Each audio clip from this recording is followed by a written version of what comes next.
नमस्कार दोस्तों, सैम पित्रोदा जो कि इंडियन ओवरसीज आईओसी के अध्यक्ष हैं, उन्होंने एक बार फिर से कंट्रोवर्सी क्रिएट कर दी है। जैसे वो हमेशा कंट्रोवर्सी में रहते हैं अपने स्टेटमेंट्स को लेकर के, वो बोलना कुछ और चाहते हैं और वो चीज़ कुछ और मैसेज डाल देती है लोगों के मन में, और इसी वजह से ये कंट्रोवर्सी एक बहुत ज़्यादा क्रिएट हो जाती है। जैसे आपने इसके पहले सुना होगा कि जब एक वेल्थ रिडिस्ट्रीब्यूशन को लेकर के पूरा एक कंट्रोवर्सी क्रिएट हुई थी इंडिया के अंदर में, पॉलिटिकल पार्टीज़ के बीच में एक पूरी जंग छिड़ गई थी कि बीजेपी का ऐसा कहना था कि कांग्रेस जो है वो वेल्थ रिडिस्ट्रीब्यूशन करना चाहती है और कांग्रेस का कहने का मतलब कुछ और था। तो इस सारी चीज़ों को लेकर के आपको पता है, हमने एक पूरी वीडियो बनाई थी, अगर आपने नहीं देखी है तो कमेंट में मैं आपको लिंक दे दूंगा, आप वो वीडियो देख लीजिएगा। तो वो वेल्थ रिडिस्ट्रीब्यूशन के ऊपर एक पूरी कंट्रोवर्सी हुई थी। उसके बाद सैम पित्रोदा जी का एक बयान आया था इनहेरिटेंस टैक्स को लेकर के। अब इनहेरिटेंस टैक्स के बारे में आगे इस वीडियो में समझेंगे। मैं आपको फॉर इंस्टांस बता देता हूं, इनहेरिटेंस टैक्स जैसे कि स्पेन, जर्मनी, फ्रांस जैसी कंट्रीज में लगता है, तो इन्होंने कहा कि ये टैक्स जो है बड़ा इंटरेस्टिंग टैक्स है और ये इंडिया में भी लाया जाना चाहिए, इसमें कोई प्रॉब्लम नहीं होनी चाहिए। अब इसको लेकर के पूरी कंट्रोवर्सी हो गई, इसको लेकर के पॉलिटिकल महकमे में एक पूरी जंग छिड़ गई कि भाई ये लोग तो टैक्स, इनहेरिटेंस टैक्स लाना चाहते हैं, तो जो लोगों की जो अपनी प्रॉपर्टी है उस पर लोगों का जो अधिकार है वो छिन जाएगा लोगों से।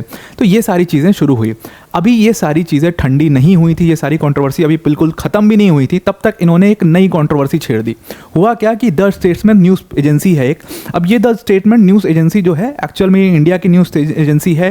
पहले कोलकाता में स्टार्ट की गई थी, ब्रिटिशर्स के ज़माने में स्टार्ट की गई थी, अब तो ये न्यू दिल्ली बेस्ड हो गई है। और ये कुछ इन्फ्लुएंशियल न्यूज़ एजेंसीज जो हैं इंडिया की, उनमें से एक है। जैसे आपने द हिंदू का नाम सुना है, जैसे आपने द इंडियन एक्सप्रेस का नाम सुना है, ठीक वैसे द स्टेट्समैन भी है। इनकी व्यूअरशिप बहुत ज़्यादा है और काफ़ी रिप्यूटेड न्यूज़ एजेंसीज मानी जाती हैं, फैक्ट्स पे बात करती हैं, कुछ भी फैक्ट्स रॉन्ग नहीं होते इनके।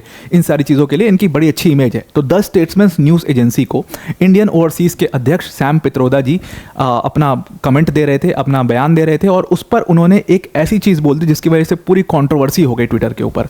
हुआ क्या कि उन्होंने कहा वो एक्चुअल में शायद डाइवर्स, इंडिया के डाइवर्स नेचर को बताने की कोशिश कर रहे थे, लेकिन उन्होंने उसको गलत वर्ड्स में कह दिया। उन्होंने कहा कि भाई देखो, इंडिया के अंदर में जो लोग नॉर्थ ईस्ट के हैं वो लोग जो हैं वो किसकी तरह लगते हैं, नॉर्थ ईस्टर्न स्टेट जैसे असम, मणिपुर, तो वो लोग जो हैं वो चाइनीज़ लोगों की तरह दिखते हैं या चाइनीज़ लोगों की तरह लगते हैं। उसके बाद उन्होंने कहा कि जो साउथ इंडिया के लोग हैं वो अफ्रीकन्स की तरह दिखते हैं, साउथ इंडियन स्टेट्स के लोग। फिर अगर आप वेस्ट में जाओगे तो वेस्ट के जो लोग हैं वो अरेबियंस की तरह दिखते हैं, और जो नॉर्थ इंडिया के लोग हैं वो बहुत ज़्यादा जो है वो इंग्लिश पीपल के जैसे दिखते हैं। अब ये कमेंट जैसे ही उन्होंने किया, इसके ऊपर एक पूरी कंट्रोवर्सी छिड़ गई। इसके पहले कि मैं उनके कमेंट पर कुछ कमेंट करूं, आप पहले एक बार खुद से उनका ये वीडियो देखिए कि उन्होंने एग्जैक्टली क्या लाइंस यूज करी, तो बेटर होगा आपको जज करने में और आप सही समझ पाओगे कि क्या सही है क्या गलत है। एक बार ये वीडियो देखिए। We could hold country together as diverse as India, where people on east look like Chinese, people on west look like Arab, people on north look like, maybe white, and people in south look like Africa. Doesn't matter. We are all brothers and sisters. तो I hope आपने ये video देख लिया होगा और आप समझ गए होंगे कि वो क्या कमेंट कर रहे थे। अब देखो, इस वीडियो के अंदर में जो आपने देखा, इसमें आपको भी समझ में आ रहा होगा थोड़ा थोड़ा कि ये एक्चुअल में इंडिया के शायद डाइवर्स नेचर की बात कर रहे थे, बट यहाँ पर उनका जो वर्ड सिलेक्शन था वो काफ़ी ज़्यादा गलत हो गया। अगर आप किसी के कलर को देख करके उसको जज करते हो या दूसरी कंट्री का बता देते हो, किसी के दिखने के तरीके को देख करके किसी की आँख छोटी है या बड़ी है या कोई लंबा है या छोटा है, या बॉडी शेमिंग, एक तरीके से इसको बॉडी शेमिंग की तरह लिया जाएगा, तो इसीलिए लोग, ऑब्वियस सी बात है, लोग गुस्सा हो गए। अगर आपको इंडिया का डाइवर्स नेचर ही दिखाना था तो दूसरे अच्छे शब्द हैं जिनका आप इस्तेमाल कर सकते हैं। जैसे कि मैं तो हमेशा अपने वीडियोस में कहता हूं कि हम हर 100 किलोमीटर पे, हमारा देश इतना डाइवर्स है भारत देश, कि हम हर 100 किलोमीटर पे हमारे यहाँ भाषा बदल जाती है। तो लैंग्वेज की डाइवर्सिटी को आप सिग्निफाई कर सकते थे। हमारे यहाँ पर खाने पीने का तरीका बदल जाता है तो आप उसको फूड डाइवर्सिटी को बोल सकते थे, या जीने का तरीका बदल जाता है, कल्चर जो है लोगों का वो बदल जाता है हर 100 किलोमीटर पे। और यही इंडिया की खासियत है। और इतनी डाइवर्स कंट्री होने के बाद भी एक कंट्री की तरह हम रहते हुए आए हैं, 75 सालों से रह रहे हैं, और यही चीज़ जो है वो इंडिया की डाइवर्सिटी को सिग्निफाई करती है कि हमारा अलग कल्चर, हमारी अलग लैंग्वेज, हमारा अलग खाने पीने का तरीका। तो आप ऐसे वर्ड्स का भी यूज़ कर सकते थे, लेकिन आपने जो वर्ड्स यूज़ किए अफ्रीकन, चाइनीज़ से कंपेयर करना, ये सारी चीज़ें, तो ये लोगों ने इसको इस तरीके से लिया कि ये कलर के ऊपर बोल रहे हैं या दिखने के तरीके के ऊपर बोल रहे हैं, जबकि ये अपराध है इंडिया में। मतलब ये प्रॉपर अपराध है इंडिया के अंदर में। जब आप किसी नॉर्थ ईस्ट के पर्सन को अगर आप चाइनीज़ बोल देते हो तो ये अपराध है, इसके ऊपर प्रॉपर एक्ट है और इसके लिए सज़ा भी है इंडिया के अंदर में। आप जाति सूचक शब्द भी यूज़ नहीं कर सकते, आप ये सारी चीज़ें इंडिया के अंदर में नहीं कर सकते। इन सब के ऊपर एक प्रॉपर लॉ बना हुआ है जिसके तहत आपको जेल भेजा जा सकता है। तो सैम पित्रोदा जी ने जब ये कमेंट कर दिया तो उसके ऊपर पूरे ट्विटर के ऊपर इतना भयंकर कंट्रोवर्सी छिड़ गई। तुरंत जो है, अब इलेक्शन का टाइम है, सारी पार्टीज बहुत ज़्यादा एक्टिव हैं, तो जैसे ही उन्होंने ये कमेंट किया, कांग्रेस की जो अपोजिशन पार्टी है जिसका नाम है बीजेपी के जितने बड़े बड़े नेता हैं सबके कमेंट इसके ऊपर आने लग गए। अब हुआ क्या कि बीजेपी के जो सीएम हैं असम के, क्योंकि असम एक नॉर्थ ईस्टर्न स्टेट है और वहाँ के जो सीएम हैं हेमंत बिस्वा शर्मा काफ़ी फेमस हैं, आप जानते ही होंगे इनको। तो हेमंत बिस्वा शर्मा ने कहा कि सैम भाई, मैं भी एक नॉर्थ ईस्टर्न स्टेट से आता हूँ, मैं भी एक नॉर्थ ईस्टर्न व्यक्ति हूँ, लेकिन मैं इंडियन हूँ। अब उन्होंने ये चीज़ इसलिए कही कि आपने जिसको चाइनीज़ बोल दिया, हम कोई चाइनीज़ वगैरह नहीं है, हम इंडियन हैं और यही हमारी खासियत है और हमारी कंट्री की यही खासियत है कि हम इतनी डाइवर्स कंट्री होने के बावजूद हम सब एक साथ रहते हैं, एक साथ जीते हैं। उसके बाद बीजेपी के स्पोक्स पर्सन शहजाद पूनावाला है, उन्होंने कहा कि ये सैम पित्रोदा जो हैं ये एक्चुअल में जो राहुल गांधी जी हैं जो कि कांग्रेस के नेता हैं, ये उनके गुरु हैं। जब उनके गुरु ऐसा सोचते हैं तो राहुल गांधी जी कैसा सोचते होंगे। ये सारी बातें जो है पूरे पॉलिटिकल महकमे में कंट्रोवर्सी की तरह क्रिएट हो गई और एक दूसरे पर ये लोग वार करना इन्होंने शुरू कर दिया। अब आप बेटर जज कर पाओगे एज अ पब्लिक, आप बीइंग अ व्यूअर, आप ज़्यादा बेटर जज कर पाओगे कि सैम पित्रोदा का जो स्टेटमेंट थे वो कितने हद तक सही थे, कितने हद तक गलत थे, वो आप बेटर बन पाओगे।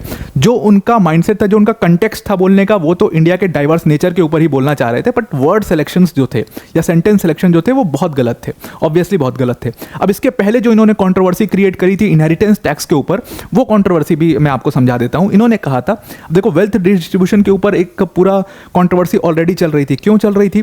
क्योंकि कांग्रेस का जो मैनिफेस्टो था, बाकायदे मैंने उस वीडियो में आपको काफ़ी डिटेल में एक्सप्लेन किया कि कांग्रेस के मैनिफेस्टो में कुछ शर्तें ऐसी लिखी हुई थी जिसको इंटरप्रेट करके ये लगाया गया कि भाई कांग्रेस तो आपका धन लेना चाहती है। नरेंद्र मोदी जी एक जगह पर अपनी मीडिया कॉन्फ्रेंस कर रहे थे, वहाँ पर भी मतलब पब्लिक को एड्रेस कर रहे थे, वहाँ पर भी उन्होंने बोला कि आपका सारा सोना जो है वो कांग्रेस रख लेगी और आपका मंगलसूत्र कांग्रेस रख लेगी, ऐसी चीज़ें कही जा रही थी। तो इसके ऊपर एक पूरा वेल्थ डिस्ट्रीब्यूशन की पूरी कंट्रोवर्सी हुई थी। उसके ऊपर ही वो बयान दे रहे थे सैम पित्रोदा साहब, और उन्होंने कह दिया कि जो इनहेरिटेंस टैक्स लगाया जाता है कई सारी कंट्रीज़ में, ये बड़ा इंटरेस्टिंग और इंडिया के अंदर में भी आना चाहिए। अब ये इनहेरिटेंस टैक्स एक्चुअली में है क्या और किन कंट्रीज में है? देखो, इनहेरिटेंस टैक्स जो है फ्रांस, जर्मनी, स्पेन, इन जैसी कंट्रीज में लगाया जाता है। बेसिकली होता क्या है ये टैक्स? सपोज कोई पर्सन है और उसके पास पूरी प्रॉपर्टी है उसके पास, और उस पर्सन की डेथ होती है, तो वो प्रॉपर्टी जनरली इंडिया में क्या होगा कि वो उसके बच्चों के पास ट्रांसफर हो जाएगी, इक्वली डिस्ट्रीब्यूट हो जाएगी। बट इनहेरिटेंस टैक्स जो कि फ्रांस वगैरह में लगता है, तो अगर उस पर्सन की डेथ हो जाती है और उसकी प्रॉपर्टी को इनहेरिट करना है उसके बच्चों को, तो उनको इनहेरिटेंस टैक्स देना पड़ता है। और इनहेरिटेंस टैक्स क्या होता है? ये आपकी पूरी प्रॉपर्टी का परसेंटेज होता है। तो जितनी प्रॉपर्टी होगी उतना परसेंटेज होगा। जैसे कि सपोज कुछ कंट्रीज़ में ये 20% है, कुछ कंट्रीज़ में 30% है, कुछ कंट्रीज़ में ये एज हाई एज 55% भी है। तो समझ लो आप पूरी प्रॉपर्टी का 55% मतलब आधा हिस्सा आपको एज अ टैक्स पे करना पड़ेगा अगर आप उस पूरी प्रॉपर्टी को इनहेरिट करना चाहते हो। तो ये एक तरीके से इंडिया के अंदर में इनहेरिटेंस टैक्स को गलत तरीके से लिया गया कि भाई ये टैक्स लग जाएगा तो जिस प्रॉपर्टी पर 100% मेरा अधिकार है उसमें से 50% तो मुझे गवर्नमेंट को देना पड़ जाएगा। तो ये तो कहाँ तक सही है? तो इसके ऊपर काफ़ी ज़्यादा कॉन्ट्रोवर्सी हुई। बीजेपी ने कुछ बोला, कांग्रेस ने कुछ बोला। आपको वो वीडियो भी मैं दिखा दूंगा, आप उस पर बेटर जज कर पाएंगे कि कौन सही है कौन गलत है। तो अभी सैम पित्रोदा साहब ने फिर से एक कंट्रोवर्सी क्रिएट कर दी है। मैंने आपको वीडियो सुना दिया, आप बेटर जज करोगे कौन सही है। आप कमेंट करके ज़रूर बताइएगा कि इस पूरे मामले में कौन सही है और कौन गलत है।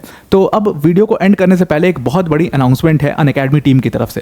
देखो, अनअकैडमी टीम ने इस बार यूपीएससी सीएससी 2023 में अंदर में 300 से भी ज़्यादा सिलेक्शंस दिए हैं, और इस 300+ सिलेक्शंस जो हमारी ह्यूज सक्सेस है, इसको हम अकेले नहीं सेलिब्रेट करना चाहते हैं, इसको हम अपने व्यूअर्स के साथ मिल करके सेलिब्रेट करना चाहते हैं। इसीलिए हमने क्या किया था, हमने जो अपनी अनअकैडमी की कोर्स फीस थी जो कि 75,000 हुआ करती थी, एज हाई एज 75,000, उसको कम करके सिर्फ और सिर्फ 24,999 कर दिया है।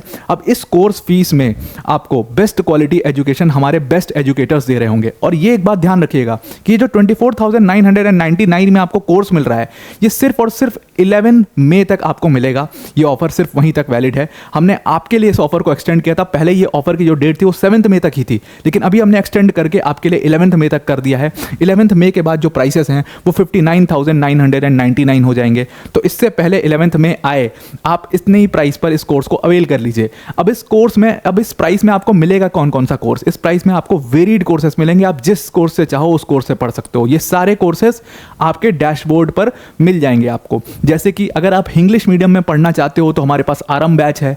आरम बैच जो है वो इंग्लिश मीडियम में है। इसमें मृणाल सर जैसे फैकल्टीज होंगे, इसमें प्रतीक नायक सर जैसी फैकल्टी, सुदर्शन सर जैसे टीचर्स होंगे। उसके बाद अगर आप सिर्फ इंग्लिश मीडियम में पढ़ना चाहते हो तो उसके लिए हमारे पास टाइम बैच है। टाइम बैच में आपको सरमत सर, चेतन सर जैसी फैकल्टीज पढ़ा रही होंगी। उसके बाद अगर आप सिर्फ हिंदी मीडियम में पढ़ना चाहते हैं तो उसके लिए हमारे पास लक्ष्य बैच है। अब लक्ष्य बैच में आपको मधुकर सर, अनुज सर जैसी फैकल्टीज पढ़ा रही होंगी। और उसके बाद हमारे पास वेरिड ऑप्शनल सब्जेक्ट्स भी हैं जिनको आप वेबसाइट पर जाकर के चेक कर सकते हो। लिंक हमने डिस्क्रिप्शन में डाल दी है।